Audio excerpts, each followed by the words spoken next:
आ गए भाई इंडिया पाकिस्तान के महामुकाबला में। और पार्टी अभी दुबई में और अमेरिका में बड़ा दूर टीम का कप्तान रोहित शर्मा और रिकवान तीनों आज आपस में भिड़ गए।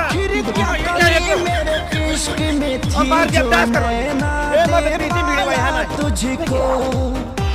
ओह माय गॉड ये सिक्का तो आसमान में गया है।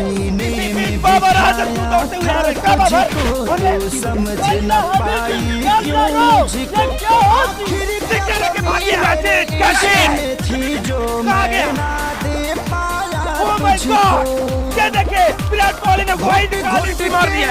अरे यार बाबर पैसे वाले भागले कौन जरूरत रहा यार। क्या करे जब से हमारी कप्तान एक पैसे की तंगी आ गई है। तू 10 वाला पैसे वाले भगवा हम कुछ भी कर सकते हैं। किंग है I am king Virat Kohli. हम है किंग हम किंग है। ओह माय गॉड ये क्या हो गया। अरे यार रिजवान तुझे ये मैच में क्या हो गया।